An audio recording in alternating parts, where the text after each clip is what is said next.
All right. So, good morning, good afternoon, and good evening, everyone, wherever you're joining us from around the world. It's so great to have you all here. I'm Jacob Dietz, and I'm thrilled to welcome you to the Global Chamber's League of Global Nonprofits event. Before we dive in, I want to give a heartfelt thank you to Global Chamber for providing the platform that makes gatherings like this possible. Global Chamber is a dynamic worldwide network that doesn't just help businesses, nonprofits, and impact driven organizations go global. It helps them truly thrive in new markets. Whether you're a grassroots nonprofit looking to expand your reach, a social enterprise seeking partnerships, or a purpose driven business ready to scale impact, Global Chamber offers the connectivity, insights, and support you need to elevate your mission. Now, I've got something excited to share about this event series. Today marks the last session under the name League of Global Nonprofits. Starting next year, we're evolving beyond that title. And don't worry, it's not about leaving nonprofits behind. It's about broadening our vision. We'll be inviting an even more diverse ecosystem of changemakers, thinking about social enterprises, CSR teams, philanthropic investors, and other innovators eager to co-create solutions. Think of it like moving from a single genre to an entire festival. More music, more voices, more possibilities. Our goal here is not just to inspire, it's to turn vision into action. We're building a space where organizations can meet, share resources, and actually spark projects that address global challenges. We want to go beyond talk and empower you to tap into truly sustainable, innovative funding strategies while connecting you with partners who can help scale your work worldwide. I'll be sending out a WhatsApp poll to this community soon, letting you vote on a new name that reflects this expanded vision. We've got a few great options, so keep an eye out, cast your vote, and help shape the future of this platform. And that brings us to today's event. The conversation you're about to hear builds on our last discussion, one between Cesar and I, about new funding paradigms for nonprofits and mission-driven organizations. Today, we'll explore how leveraging branding, storytelling, and strategic partnerships can open up opportunities for non-traditional funding. Our panelists bring a range of perspectives, narrative creation, global branding, and large-scale alliances, giving you a roadmap to real transformative collaboration. So our esteemed guests, who are they, you ask? So we have Meg Seitz from Toth Shop. Meg specializes in crafting narratives that help organizations reinvent their brands, making their purpose unforgettable. And we have Mark Cohen, Project Max and Buy Direct companies. Mark brings decades of experience in multi-billion-dollar deals, leveraging the power of sports, technology, and global influence to unite markets and tackle intolerance. So together, these voices will help us uncover how to position your mission so that big time partners want to say yes. So settle in and get ready to take notes. This is going to be a conversation packed with practical insights, forward thinking ideas, and fresh ways to approach growth. All right, so let's dive into the heart of today's conversation. As we move into this next segment, I want to set a tone that's both practical and imaginative. Think of this as a practical dreaming space where we ground ourselves in real world strategies, but we're also completely free to explore bold ideas, hypotheticals, and what's possible down the line. To our panelists, please know that speaking in what if scenarios is more than okay, it's encouraged. The idea here is to stretch our collective thinking and spark new insights. Feel free to paint pictures of future opportunities or offer examples that might still be on the drawing board. We're aiming for that sweet spot where creative thinking meets actionable advice. Also, let's keep the conversations flowing and respectful. We have a diverse audience of organizations and companies from across the globe. Everyone's here to learn, gain clarity, and find inspiration. The more inclusive and transparent we can be, the more value we can deliver. So let's jump in. What we're going to do is we're going to go through and there's going to be several sections for the panel that where there's a theme for each section. Our first section is why brands and stories matter for nonprofits. And so nonprofits often pour their hearts into their missions, addressing urgent needs and driving social impact, but sometimes their identity as a brand can feel secondary. Yet a strong brand identity and compelling storytelling can help nonprofits stand out, build trust, and secure lasting partnerships. All right, Meg, let's start with you. How can authentic storytelling and a crystal clear narrative transform a nonprofit's mission into something truly memorable, something that partners and supporters can truly rally around? The floor is yours. Well, first of all, hello, happy holidays. As Jacob said, my name is Meg Seitz. I run a company called Toth Shop, and we are responsible for helping brands and mission-driven organizations around the world shape their narratives and think a little bit bigger about who they are and what they do. And I want to start out with a quick story. It's actually very relevant. Um, I was moderating a panel earlier this week for a mission driven organization here in Charlotte, North Carolina, which is where I'm located. And on the panel was this organization's founder. So, this organization is responsible for um, really preparing high school students and their families for post secondary success. All pathways matter, it could be college, it could be trade school, regardless. And I was moderating this panel with the founder of the organization, who's been doing this work for over a decade, and then two of her funders, two of the organization's funders. And I had asked her a question, and she immediately went into a story, which was telling the story of one of their most successful students. And as Courtney, who is the founder, was going through the story, she was really painting a picture of how one of her, one of the students she was working with, really struggling in her high school experience, grades falling, isolated. And Courtney actually went to her home, talked to her parents, and ended up engaging and enrolling her in this program that Courtney runs. And Courtney was walking us through the entire experience. And where it ended was Courtney said, she was really proud to say that just a couple of weeks ago, she was a guest at this particular student's physical therapy white coat ceremony, meaning this student had gotten through high school, gotten through college, gone through PT school, and was going through this rite of passage ceremony. And all Courtney said, that's what we do. And I thought that was a really great answer to this question, Jacob, because I think what Courtney did as a founder was she immediately got us engaged and enrolled through that emotional connection and that authenticity. And I think it's that authenticity in our narrative and storytelling that builds credibility, which is how your mission moves forward and lives on. So I think she established that emotional connection very clearly.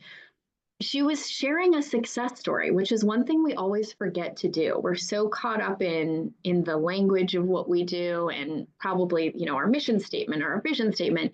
And at the end of the day, sometimes it's just a really great story of a success. And I just love the way she ended it with, like, that's what we do. Like, she really didn't need to say anything else. She just proved the point of her organization through a success story.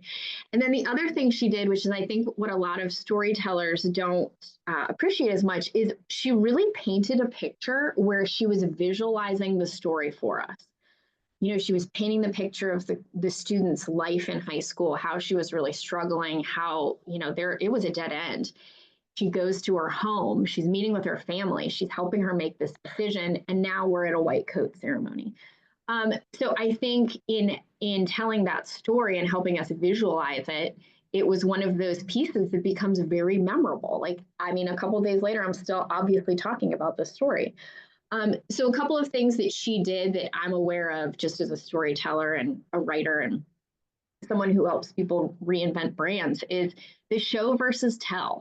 We can have tons of pages of website copy and one pagers and you name it, but at the end of the day it was that story where she was showing me the success and the journey and the mission versus telling me that made all the difference. I think the other point too is that as she was speaking, and I wish you could have seen it, as she was speaking she slowed down her pace. As she was talking, she guided us through the journey. And I want you to be aware as storytellers that your pacing is really important And I don't want you to rush your messaging, whether you're actually communicating with somebody live or you're communicating via LinkedIn or social. You can feel the rush when somebody's rushing a really good story in mission driven organizations. And then the other piece too is she tied it back to the partner goals. She shared this story on a panel with two very prominent funders right in front of her. And I think she did that on an emotional level, but she also did it on a strategic level, that she was able to tie the story back to their goals as partners and stakeholders. So I want you to just think about how you can use your storytelling, not only to share your mission, but also tie it back to your partner goals as well. Mm. Wow. When you were telling that story, and especially that's what we do statement, I got the chills and just experienced a little bit of awe because, it reminded me of a quote that I've shared on LinkedIn several times. I heard Stacey Abrams say over the summer at a climate conference, "I'm not concerned, I'm committed." Mm, And that's, people can feel that and people can sense that in leaders, and can sense authenticity. And I feel like now more than ever. And yeah. um, what I wanted to also highlight, about this idea of placing people in the moment. And might have been a weird kid, but like I love Stephen King books growing up, and his ability to write that level of detail to Mm, place the reader in the moment was unlike any other. And for a storyteller to be able to do that, it just connects. And then my last celebration, and then we'll move to Mark, is just talking about success stories and celebrations. It's like that's what gets people to open up, and that's what gets people to smile, and that's what gets you know people to open up and share more about their organization and goals and passions. And so uh, brilliant response, Meg, and thank you for responding in the form of a story. And so, Mark, I'd like to come over to you. And so, with your global experience, can you share how aligning brand stories with broader values can unlock partnerships on a large scale, especially when navigating different cultures, languages, and markets? And welcome. Thank you, Jacob. Thank you for being here. Thanks everybody for including me on this wonderful call. Caesar, Meg, nice to meet you. Um, let me do a little deep dive of my life and why I'm here, and then we can then parlay into the storytelling. When we are born with hopefully a cry or a smile, and then when we pass, we are silent, but hopefully we have a smile. Um, Collectively, I've been involved, and I'll give you a little background where I came from a caring family, and so it's generations in DNA. Some people have it, some people have to find it, and some people will eventually get it, right? And it goes back to the compassion of people. It goes back to the heart. So when we give, we're hoping that we will get something back in return. But sometimes we don't need anything back in return. Sometimes the light shines from the soul, and we create that illusion, and we create that feeling. So I've been blessed because I guess I'm that person that tries to put people into a space where they're needed, okay, or where they're wanted. Everybody has that purpose. Nonprofits today is really a deep thing that I'm passionate about. It's back to what Meg was saying. It's that story of one person that can change the world. We're all here for a reason. We're all here on this call today for a reason. All I'm trying to do is emphasize, and I could go through my whole life, and I'll just give you a little part of it, is that I've been blessed because my parents used to say I could do whatever I want to do, Mark. They encouraged me. It came from the heart of my mom. It came from the heart of the family. I might have been lucky, okay, because I had that. There's a lot of people that need that and want that. And that is what we need to carry on with what we're trying to do with anything to do with caring and becoming a nonprofit, but also in the workplace and in the world today. So when we talk about a nonprofit and storytelling, It's like what I'm telling you about my story right now. Okay. It's storytelling that will grab the people, that will touch them, that will be in their heart, that will then resonate with them to do good.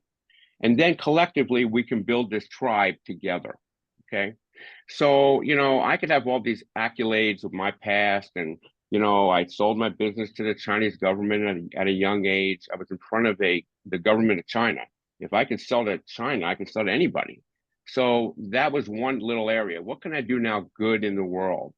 Well, right now, because collectively what's going on is the world right now is changing. We're in an environment now where people need things, want things. We don't know where they are, but we need to reach out to them. There's a lot of people hurting right now. It's always been like that. We have to find our space. So everything, Meg, you're right. Jacob, you're right. It goes from the storytelling of the person that has goodwill to do that, that somebody else sees that, and then it goes into all the different areas of all the different communities. It's based on communities out. Okay. So it's almost like the top down, bottom up. That's what we need to do with everything we're doing today. That's how you're building your mission statement. That's what nonprofits are about. We need to gain traction. Today, the biggest thing today is that nonprofits can then support nonprofits. That's what we need to do. That's the focus of the world today from countries and so forth. So when you say a storytelling, Meg, I agree with you 100%. It's all about that. So let me give you an example of what I think is so powerful. Okay. Um, we all know what's been going on in the Middle East and Israel. Okay. And I was touched by that because my grandfather in the 70s raised $1 million for the wounded soldiers in Israel. I did not know that until 6 months ago. It just came to me. But what I'm sharing with you is that we're touched by athletes that are part of this Project Max that I'm with, right? I'm a global advisor because what these athletes do is they go into Israel, they spend time with the children that have the soldiers that are at war.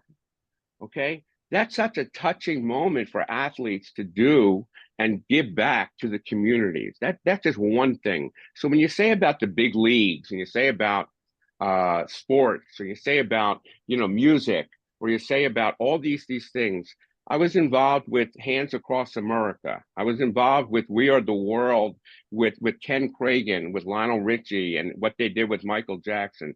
So I've been into this. I'm an activist in this area because of my background of what I experienced, what we could do good today and carry this message on, and how we can then build this identity through the global chamber, which is so needed today. It's the global chamber is, to me, is just a paradigm of what we all need today, that we can group together and we can then make a change little by little. Okay. Little by little, that we'll get there. So that's my message. That's a little bit about me. And I wanted to share it with everybody and how we can do good. Man, I feel like I need to mute myself so I don't do too much, and like just because no, both of y'all just hit it on the head, and Mark to hit on a few of your points, and to bring in another quote that sort of is part of my compass, about nonprofits supporting other nonprofits. It's pretty wild to think that organizations that are all working to help, if in the same city or same area, help the same people, are competing against each other, for limited resources. It doesn't really make sense. And so this quote that I heard a leader say at virtual conference was, "Collaboration is the new competition," and I believe that, that's truth. And another thing that I want to talk about is just to touch on both of y'all's comments about connecting with people through storytelling. One of an organization I support is the Movement for Community-Led Development, and they had a webinar on storytelling for impact, storytelling for nonprofits. And one time we went out into breakout rooms, and the goal was just to tell stories about your childhood, about your time as a youth. And there was three of us in this room, and all of us immediately, formed bonds around, stories of us all being a little mischievous in our younger days. And, no matter where you are, one of us was me growing up in Atlanta, another guy in the UK, and the other guy in Togo in Africa. You can find those common bonds regardless of all the other details through storytelling. And that's a way we can really start to bring people back together. And so thank you Yeah. both for those comments. Yeah, Mark, do you want to One of respond? yeah, one of the things, thank you, Jacob. One of the things that I've learned over the years, I'm in my third part of my life. There are increments of third, a third, a third. So I'm on the last channel here, let's say, of my life, right? We don't know when that will be, right? But I just want to share some thoughts with you. You know, if everybody on this call, okay, like, and everybody knows this, I'm not sharing anything anybody doesn't know, but I will share that if you don't do it, you won't get a reaction. You won't know until you do it. Is just go out of your way and just say hello to somebody. That hello will lead into a conversation. And the conversation, then you don't know where it's going to go. But if your heart is open and your eyes are open, because I believe when your eyes are shut, your heart is shut. Okay. So I believe that you have to have empathy toward another person. And when you say hello to somebody, you never know who that person is or who they know. And then the first thing you say to them is, how are you? If we don't do that, nothing will happen. That is the divine connection of the world. That's the community. That's how it's built.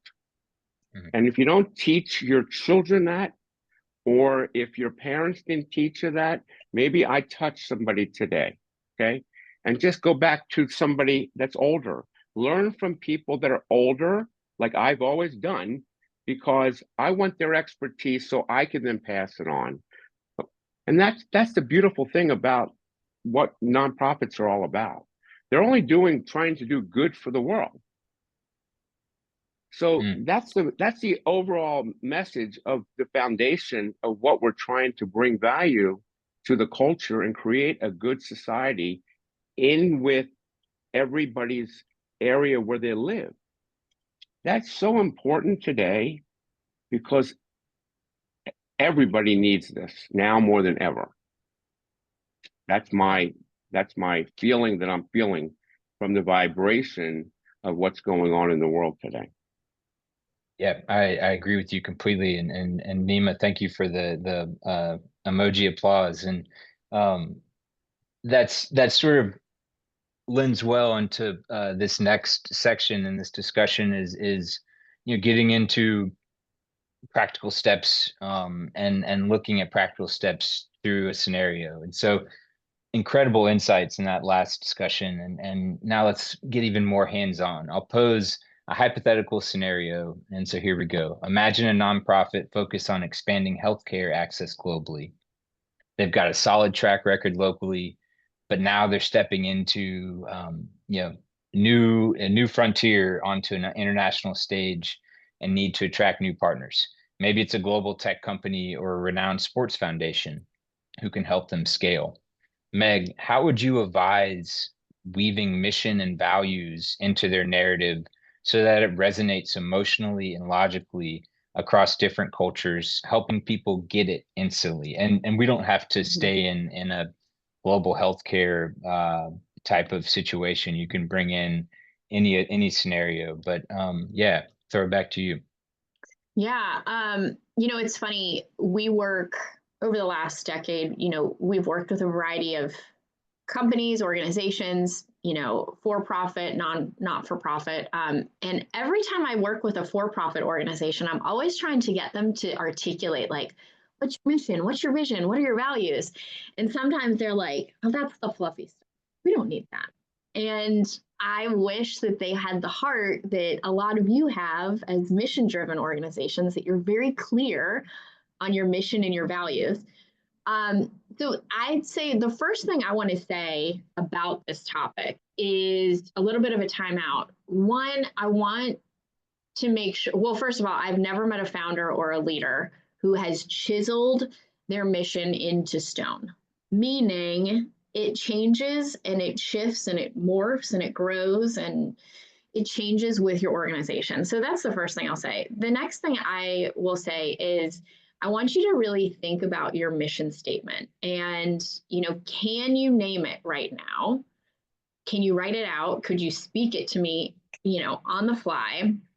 Can you name it? Can your stakeholders name it? Can your funders, partners, volunteers, team members, can they articulate the mission?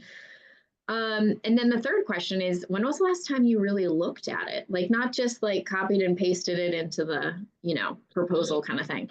When was the last time you really just kind of took a sidebar to look at it? And I would ask you the same questions about your values too.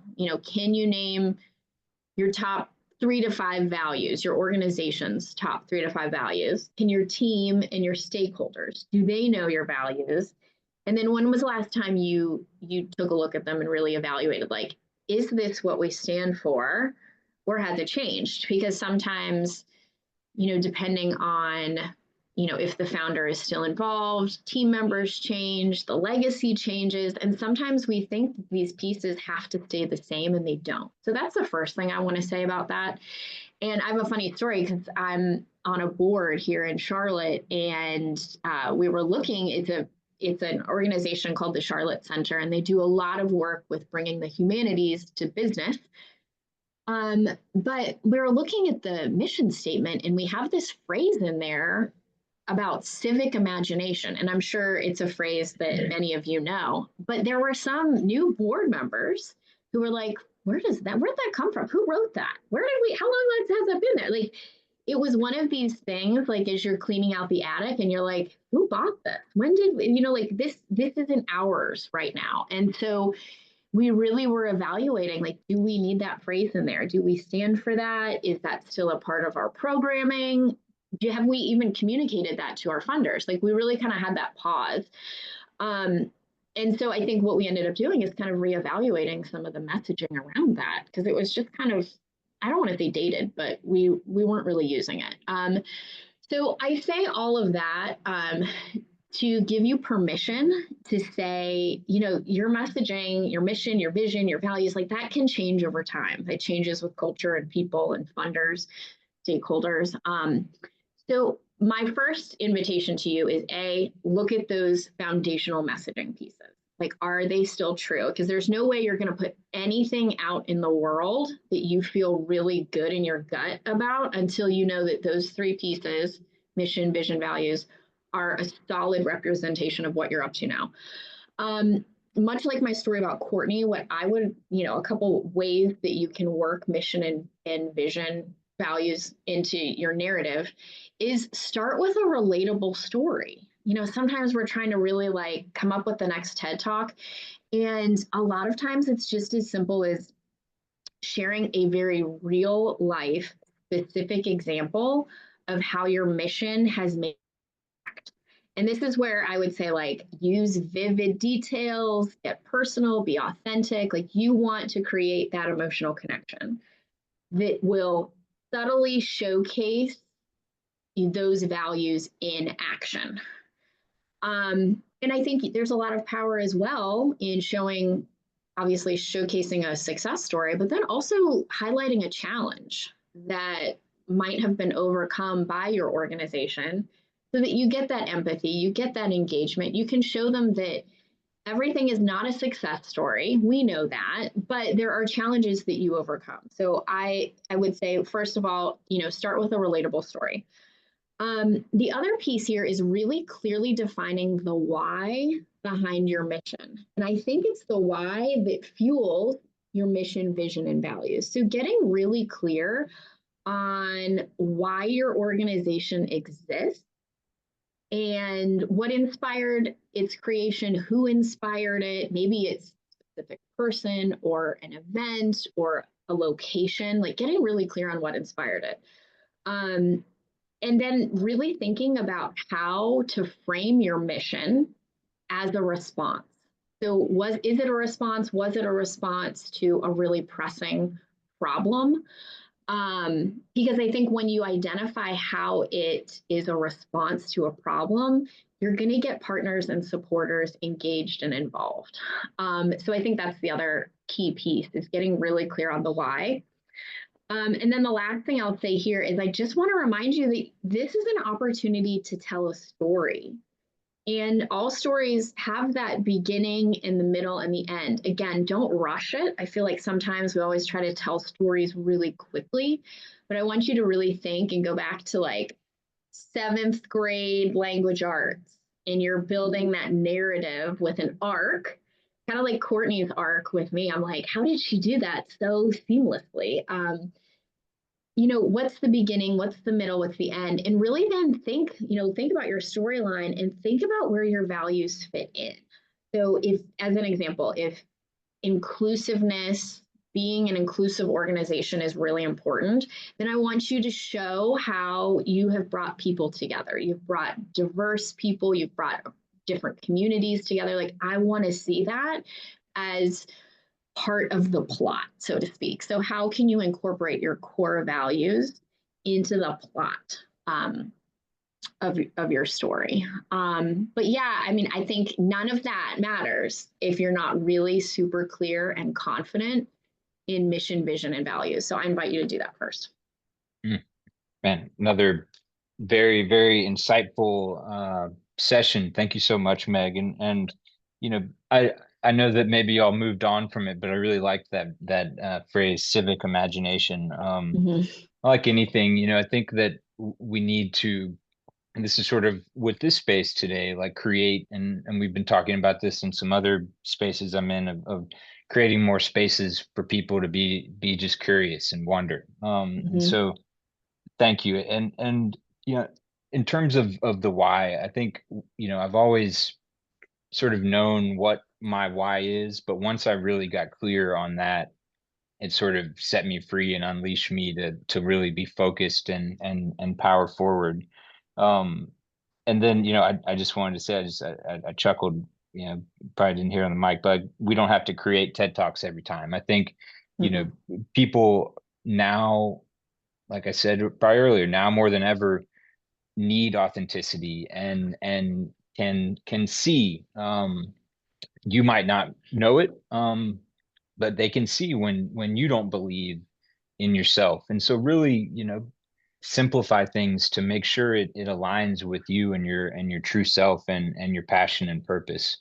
And so Mark, I want to toss it over to you. And if this or some other nonprofit, like for example, wants to catch the eye of a multinational brand or a high profile sports alliance, how should you position your story? What angles are most likely to capture the imagination of large scale partners who can propel them globally?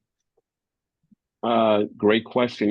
I made some notes for this call today, so I'm going to just, if everybody doesn't mind, I just want to read off some of the things I put together. The intersection of corporate budgets and social impact is really the increasing recognizing the consumer. And what it does is it draws the business that is not only deliverable quality products and services, but it also demonstrates a commitment to social responsibility. It allocates a position and a portion of advertising budgets towards social impact initiatives, allowing companies to align with marketing strategies with a growing demand for corporate accountability.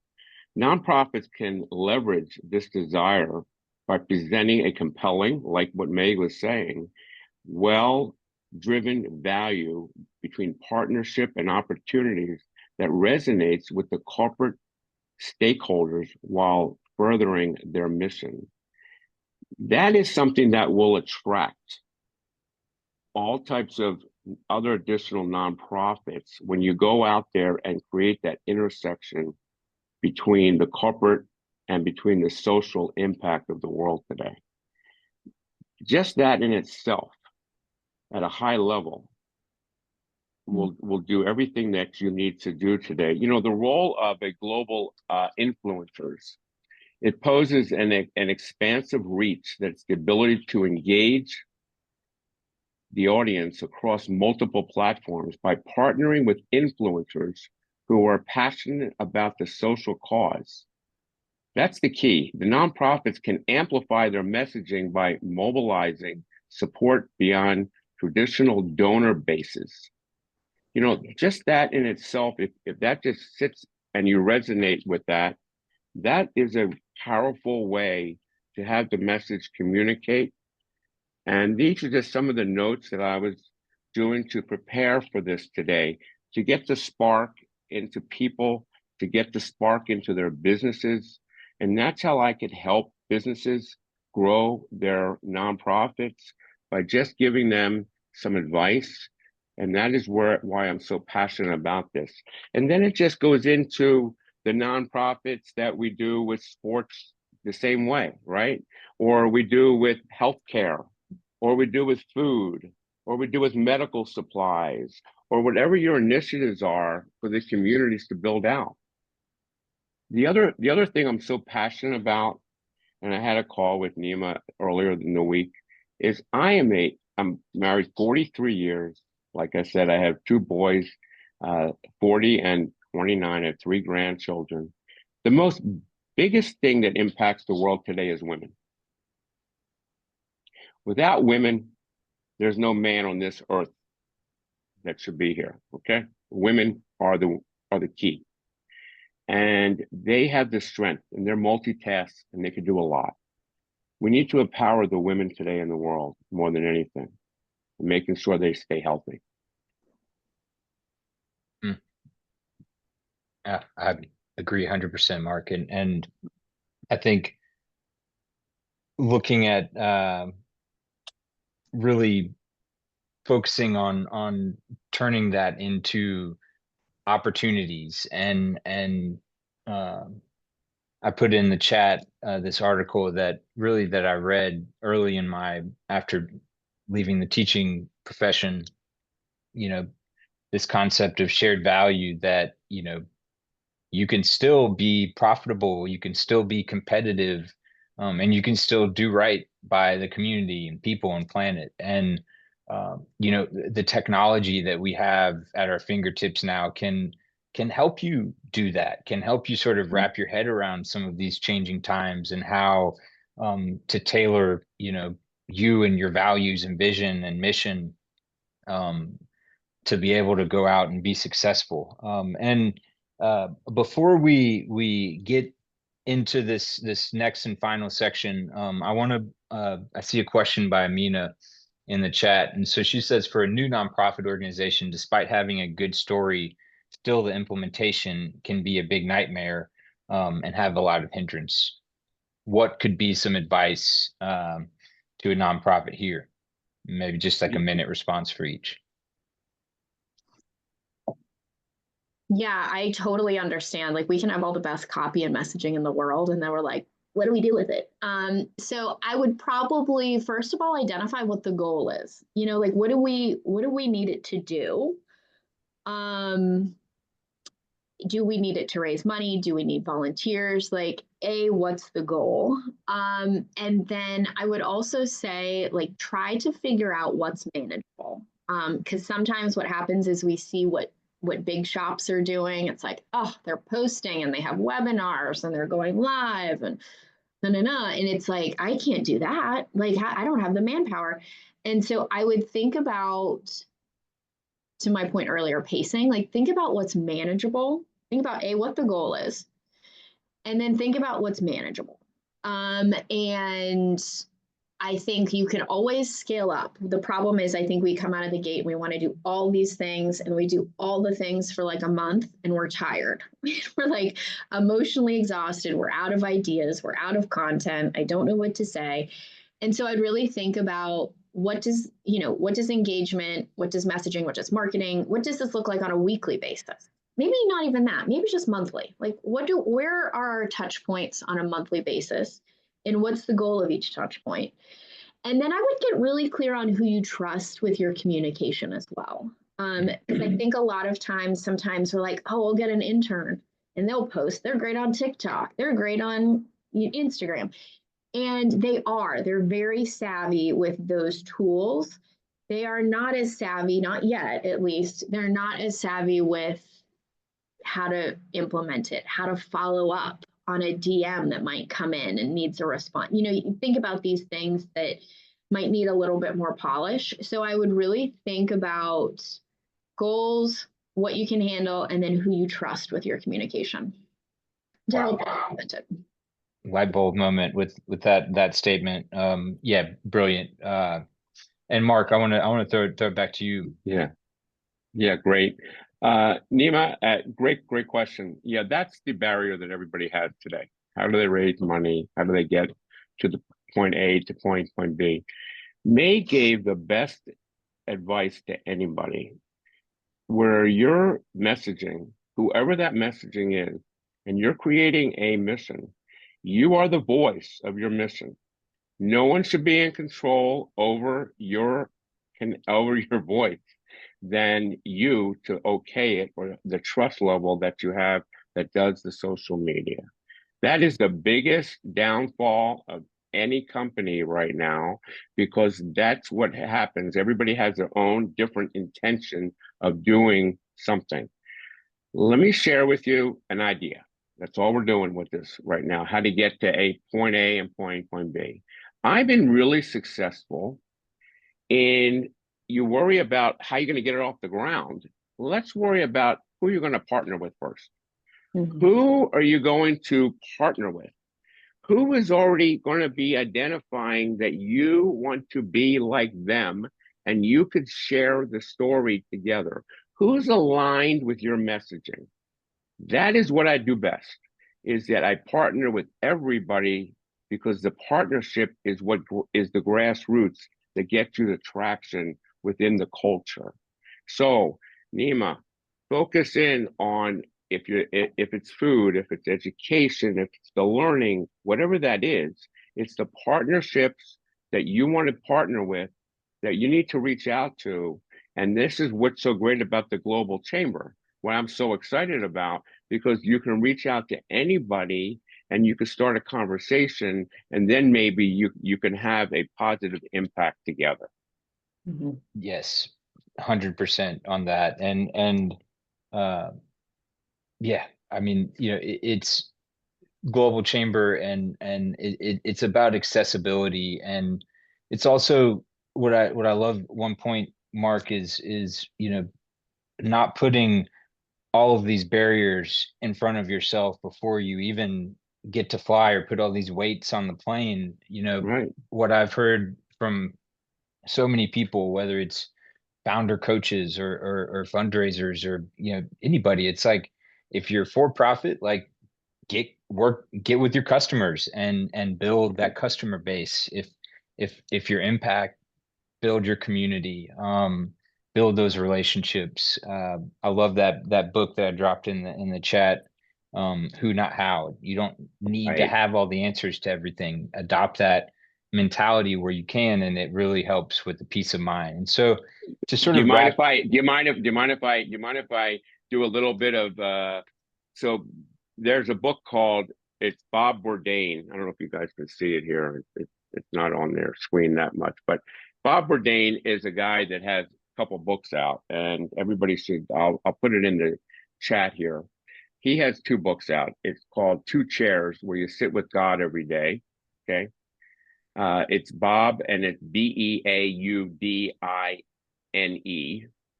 And there's another book out that he has, which he's basically a friend of mine. I don't know if you guys can see it. It's called The Power of Who. Okay. And it's who you know. Everybody knows somebody. Okay. So people worry about, oh, I got to get to them. I got to get to them. It's really, and you don't need to go and sell anything. It's who you know, or who somebody else knows, that gets us connected throughout the world. All these people in my life have come to me through somebody else. Everybody on this call, if you think about it, it's who you know that might know somebody that might know somebody that gets you where you want to go. That's the best storytelling of all.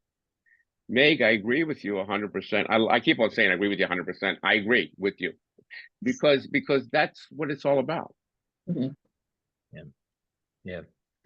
And if I can, because I want to have time for questions. And so how about we have, one last sort of final statement to sort of wrap up your thoughts for the day. And Meg, we can start with you. Give us some final words of wisdom. Yes. Okay. A couple of things. Well, one, I know we use you read this. We've used the expression today. Brand narrative, which always sounds so like big and scary. And really, it's just the story, and it's your story. It's your organization's story. And I really want you to think about to Mark's point, to Jacob's point. I really want you to think about how your brand narrative should be a relationship builder. We've all read copy where it's like these people are trying to sell me something. Like it feels very transactional and it very like they want something from me. I want you to just think about how your messaging, how your, marketing, whatever it is you're putting out, like how I want it to focus on building relationships. Um, some quick advice, and then I'll pass to Mark for his 2 cents is, the biggest thing I'm thinking about is, especially when it comes to brand narratives or storytelling, don't do it alone. You're going to feel a lot of pressure to be like, I've got to go on, a 2-week retreat and hunker down and think of all these things. And I would say, don't do it alone. Invite and involve your stakeholders in this process. You have staff, you have volunteers, donors, communities. Get their stories, get their feedback, get their experiences. Invite them into the conversation with you. Like this should be an ongoing collaboration.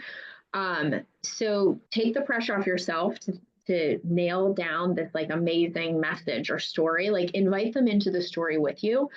And then the other piece too is, when you do start to create content or get out there, make it interactive, make it pieces that people can respond to.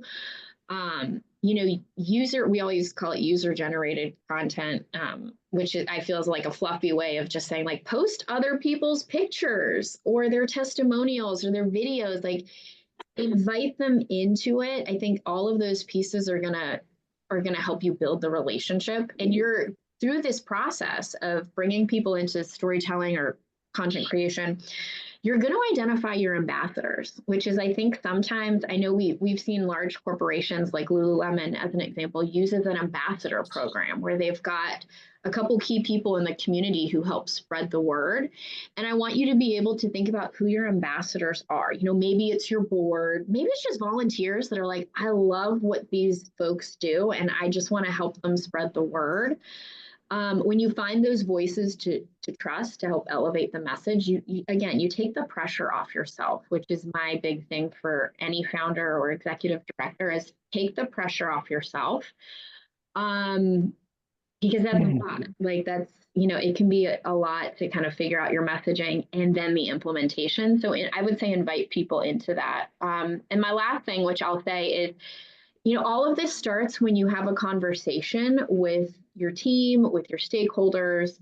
And we actually have a list. And what I'll say is if you want to, drop your email into the chat, I can email you our kind of go-to list of questions that we always pose to mission-driven companies on like, before you do anything, like here are some questions to ask your team. Because you might actually need a really good strategy session with your people to figure out what you want to say and do. So if you drop your email, I can email it to you. I'm not putting you on any list. I'm not selling you anything. It's literally just there to help you kind of start the conversation. Because a lot of times people are like, where do I start? And I think like today, it starts with a conversation with the right people in the room. Mm. But yeah, drop your email if you want me to email that to you and I can shoot that over. Thank you, Meg. And Mark, last words of wisdom, and as if anyone has questions too, think about those and leave them in the chat as well, so we can get into one or two. Thanks again, everybody. That's my I have a mini sheepadoodle. I apologize. Hold on one second. Hold on. Anyway, now they're both in here. Okay, so they're going to be barking. My words of wisdom more than anything else right now is that enjoy today and just partner with anybody you can partner with. I'm on a different scale where I hire people like Meg and with my foundation. I'm just involved with the government agencies at a high level that we can communicate, and I'm looking to learn and how we can help. And one thing I'll take away from this, every Friday night, I light my Shabbat candles. It's not a religious thing. It's more like a spiritual thing. And if everybody is grateful for today and this week, and you say a little prayer, and then Sari, my wife, lights this light, okay? And the light is reached throughout where we need to go to help people more than anything else. And then we're grateful for what we're expecting for next week. And if we can just share that all together, that's the best advice. And ask for abundance of health, wealth, good things, peace on earth. You ask for it, you will receive it. That is my message for the end of Friday, as always. Mm. Beautiful message, and this has been a truly, truly inspiring and insightful event. And I see Doug showed up off camera. Doug, do you want to jump in? Do you have any questions, insights, or ideas you'd like to share? I didn't want to mess it up because I think what you guys have talked about has been really informative and inspirational. I think somebody said the quote. Who was it? Was it you, Meg, that said the quote? I'm not concerned, I'm committed, or was that you, Mark? I mean, I love that I quote. think It that was was me. Jacob. That was a Committed. quote I heard Stacey Abrams say at a climate That's a good conference one. back in July. I love that quote, and it's stuck. It's going to stick with me for a week. And over the last week, another quote that now will disappear, but really has stuck with me is as a new member. She has it on her LinkedIn profile. It's the only reason to give a speech is to change the world. That was John F. Kennedy. And Right. so John F. Kennedy, as we think about it in terms of the things he spoke about and the storytelling he told and the connection he made, really to me relates a lot to what you guys talked about today. The Meg, you talked about, rather than just kind of throwing stuff out there, connecting to people, and that really resonated with me a lot. So thank you, both Mark and Meg.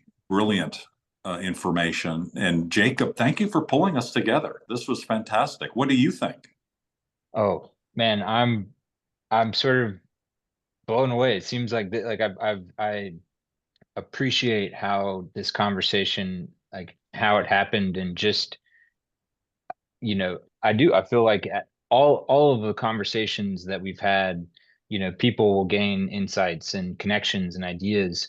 But this, to me, it's like, through how both Mark and Meg presented their ideas by integrating and bringing in stories, along with practical tips and knowledge, to me is priceless. And so, yeah, thank you both, because this was very valuable session.